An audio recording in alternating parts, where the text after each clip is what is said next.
5. Death. Gilgamesh sponged his friend's face and put a cup of water to his lips. "Soon be well, Kidu. Soon be well." And Kidu turned his face away. The pain inside his head was like an axe blow. The gods say not. The gods say I must die. But Gilgamesh snorted dismissively. "Everyone dreams bad dreams when they're sick. Come on, man. Heroes like us aren't afraid of anything, are we?" 2 days later, Enkidu was powerless to sit up, unable to eat. A pulse of fear started up within Gilgamesh, despite himself. "Soon be well, friend," he kept saying. But Enkidu only groaned. Something worse than misgiving seized on Gilgamesh. "I'll go to the temple, Kidu. I'll go and pray for you. The gods will listen to me. Shamash listened before.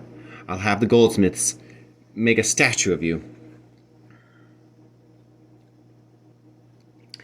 "Yes, I will. I'll tell them to make a golden statue of you and offer it up to the gods in place of the real thing."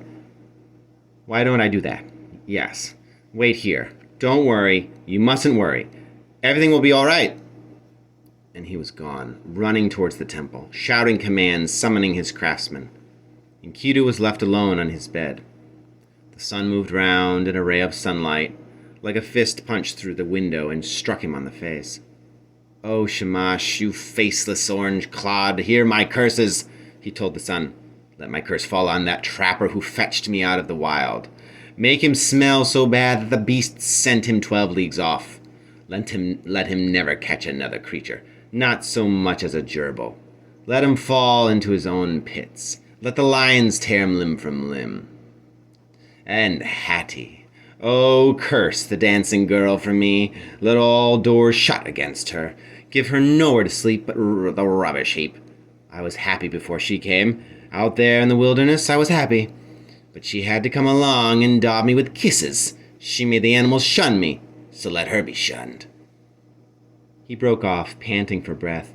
His skull seemed to be squeezing the blood from his brain. The window hanging blew out in a shaft and set the sunlight dancing. The beams were full of motes, like stylus marks on a tablet of yellow clay, dancing too excitedly to be read. It seemed to Enkidu that a voice came rustling at the window along with that breeze, a voice so soft and gentle that he had to strain to hear it. "Enkidu, oh Enkidu, why curse? Why curse the trapper? Why curse little Hattie? Without them, you would never have gone questing after Huwawa, never have fought the Bull of Heaven, never have written your name on history. The city would not now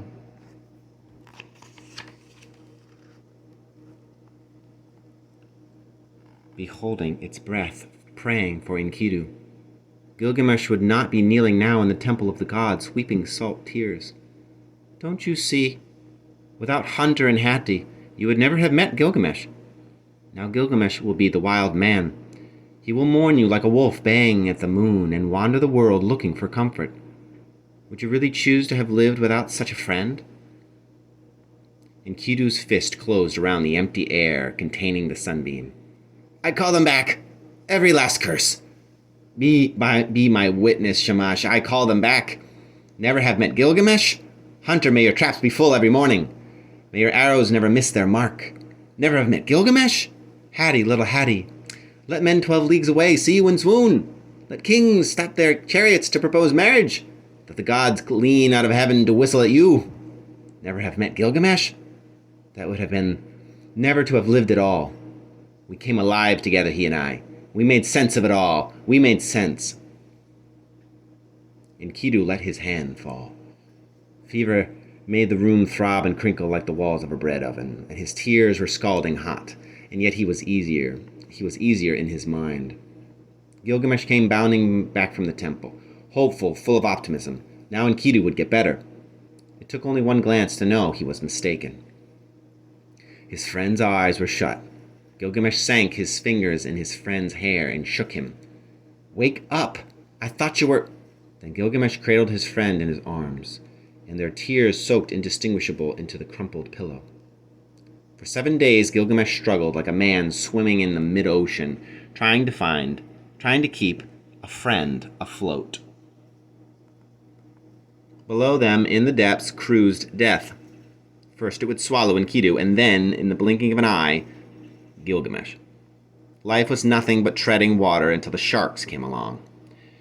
"It's shameful for a man to die like this," said Enkidu.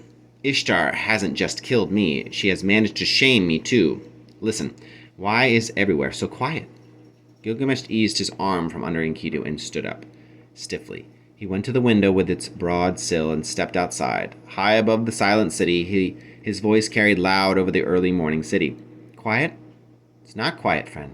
Can't you hear the people of Uruk weeping for Enkidu? Can't you hear them?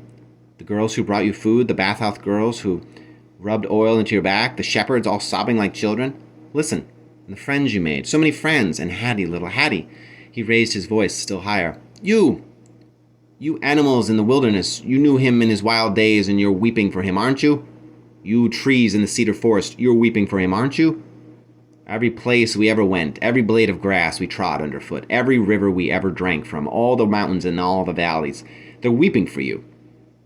Everyone is mourning, Enkidu. Listen, can't you hear? Why can't you hear?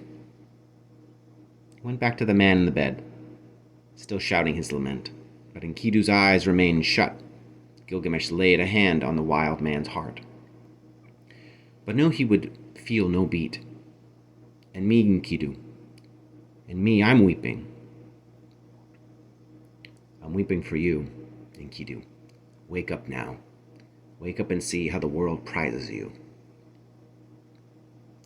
Don't sleep your life away. Wake up now. Don't get lost in the dark.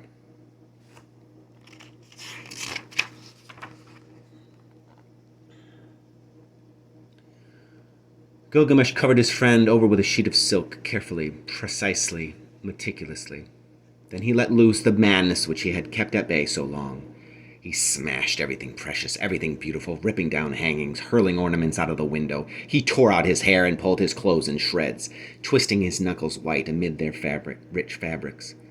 Then when the rage was past, he sat down again by his friend, panting, one hand on the silk. Wake up now, please wake up.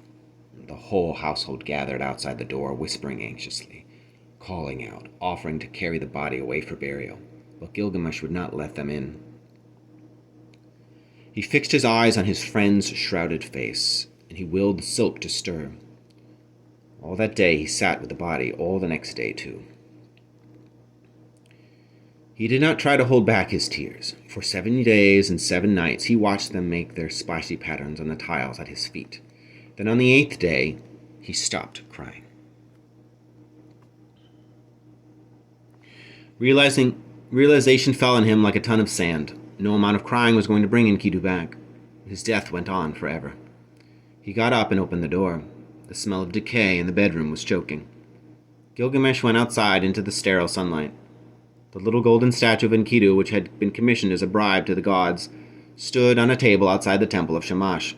Beside it, Gilgamesh set a red carnelian bowl filled with honey and a bowl of lapis lazuli filled with butter, offerings to the gods. After all, they were not really to blame, he mused, as flies droned in circles over the honey, and the butter changed from pale to gold to a clear, translucent liquor. Mortal men are bound by the rules of nature. From the moment of birth, they are heading towards their death. He would not curse Shamash or Anu or Enlil or Nergal, or even Ishtar, for taking his friend away from him. It was unbearable, and yet it had to be borne. That was the paradox. Unbearable, and yet it had to be borne, just as long as they did not expect him, too, to die.